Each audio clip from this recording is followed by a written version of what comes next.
Hello, friends, and welcome into the Cowboys Report. Once again, I am your host, Tom Downey, looking good in this new Kashiyama suit and feeling good because the Dallas Cowboys are 2-0 after they beat the Redskins 31-21 in Week 2 of the NFL season. You guys know the deal by now. Let's hand out some grades. We will start on the offensive side of the ball with the offense itself. Overall, you got to feel pretty good, right? I give them an A-. No, it was not perfect, and no, it really wasn't quite as good as the Giants demolishing from Week 1, but I'll take this offense pretty much every single week. 31 points, almost 500 yards of total offense, 261 of which came through the air, and in terms of rushing yards as well, in large part because they kind of just killed the clock in the fourth quarter. 213 yards on the ground, 7 of 11 on third downs, and the red zone offense, beyond the time they settled for a field goal because of a penalty, the red zone offense was great again. So, all right, guys, like this video then. If you're drinking the Kellen Moore Kool-Aid, I am all in on it. I think you guys certainly saw it after the film study that I did. But a little bit different, some more wrinkles here this time around. But I think this is the type of offense we're going to see for the Dallas Cowboys, and that's a good offense there. So I'm drinking the Kool-Aid. I'm liking the video. Let me know if you guys are doing the exact same thing. Let's talk defense then. Now, the defensive performance wasn't as good. Go and grade in the comment section, but I'm going to give it a C. It was average. The end result works. Like, the end result for what the Cowboys had, that's enough. 21 points allowed, only 255 yards, but it feels like they allowed more than that, right?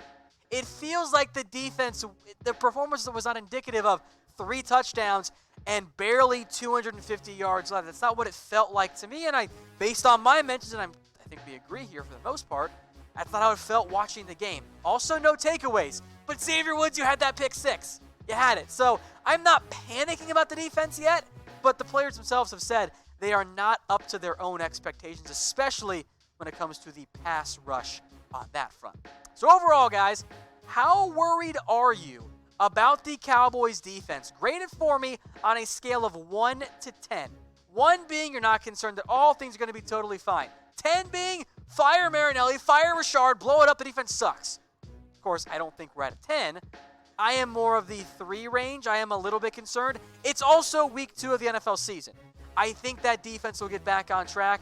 You just need to make a couple more plays on defense. And we'll talk about one player in particular who's been fine, but hasn't quite been good enough on that front.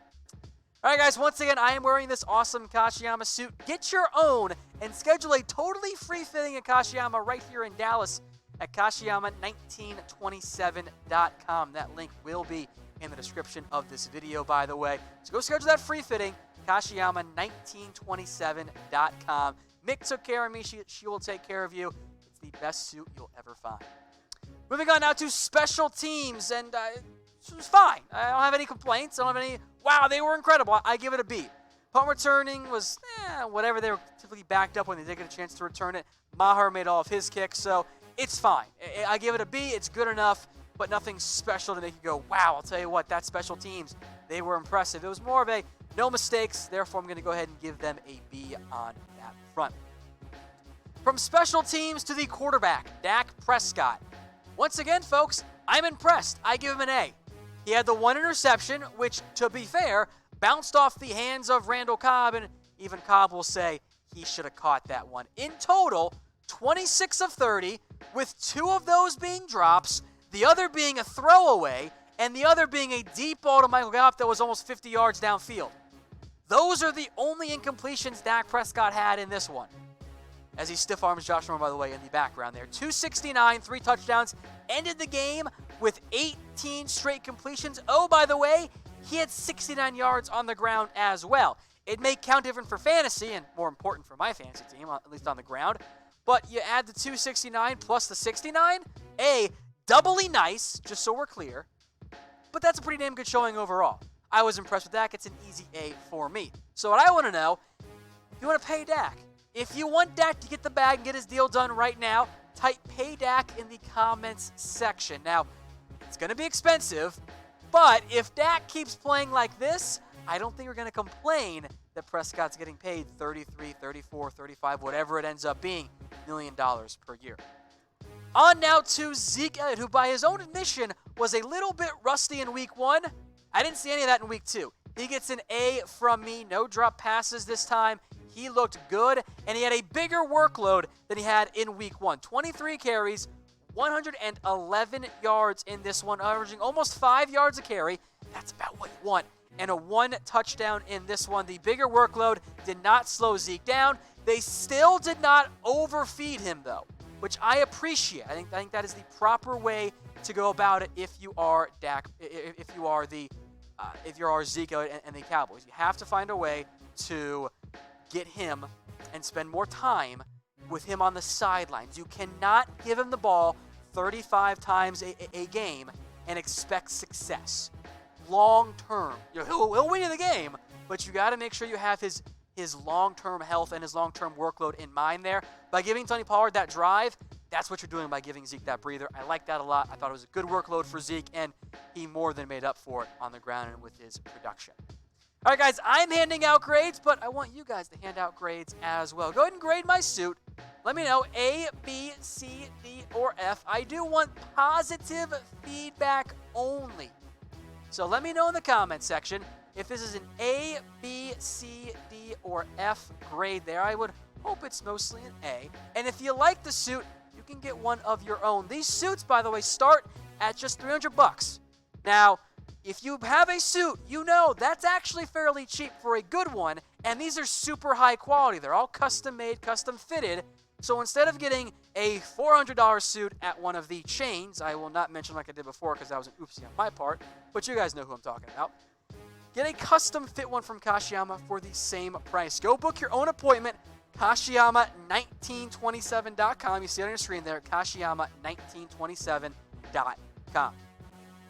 Moving on now to Devin Smith. A+. I mean, what more could you possibly want out of him? He was, I thought, truly fantastic in this game. He was impressive. He only had 3 targets. He caught all of them. There's nothing more you can do except break all of the tackles and before you score there. So 3 catches, the beautiful deep bomb for 74 yards and a touchdown. He did get more work, by the way, because Michael Gallup did leave the game later on. Haven't heard much of an update on it at this point with a knee injury. But let me know. We've had good performances now by 4 different receivers.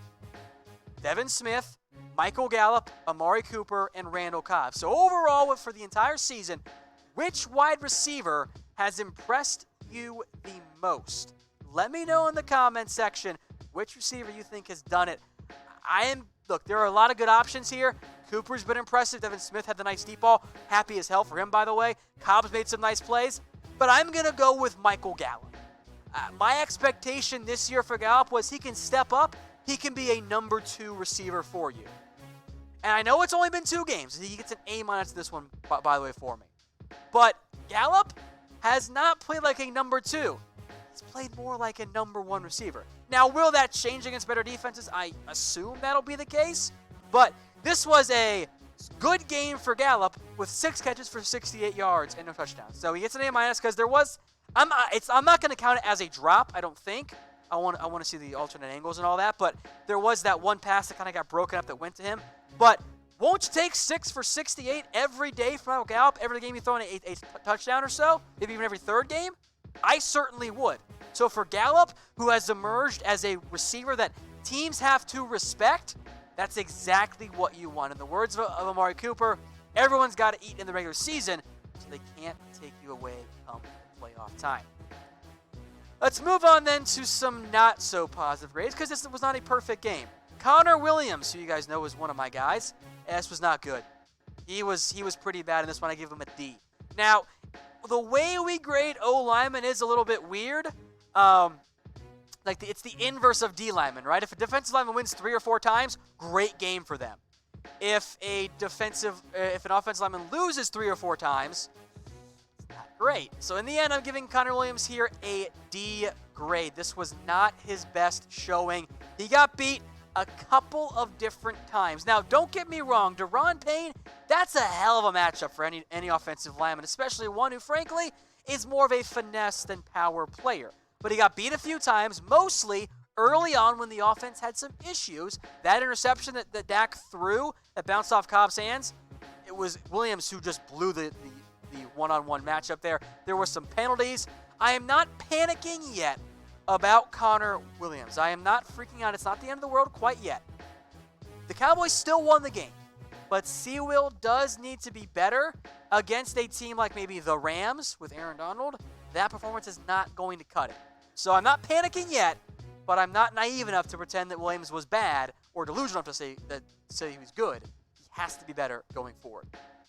All right, let's talk about Jaylon Smith. He struggled in week 1. He was no doubt better in week 2, but I'm still only going to give him a C+. And I don't want to hate too much. You guys know that I'm a big fan of his as well. And the box score says, wow, he was all over the field. He had 11 tackles in this one, right? That means he was everywhere? Yes, kind of, but also no. He definitely made plays, and that's why he isn't an F or anything like that. And again, C+ is above average. It's not a terrible grade by any means. But there were some plays he overran, and I don't quite know what was going on there. So I want to see Jaylon be a little better. I'm thinking of that touchdown to Paul Richardson.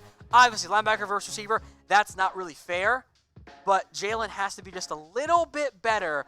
I'm curious what grade PFF gives him because they didn't like him in his first year. Didn't like him in week 1. I think he might have a little bit of a low grade. But overall, look, it's fine. The Cowboys won the game. Let's not freak out there. All right, speaking of some iffy performances, here's what I want you guys to do. Send me photos of your ill-fitting suits. You know, the lopsided arms, the one where it's like it's your hand-me-down suit, and it's like up to here on one of them, and the other one's all the way down at there. Let me know. Just send them to me on Twitter at WhatGoingDowney, and if you have good ones, maybe we'll feature them in a show for you. So go ahead and do that. Hit me up on Twitter at WhatGoingDowney. Hey Cowboys fans, thanks for watching the Cowboys Report. If you haven't already, click right here to subscribe to our channel for all the best Cowboys coverage on the internet. That's news, rumors, highlights, mailbags, film studies, and a whole lot more. And I'm making your lives a little bit easier as well with the next Cowboys Report video right here.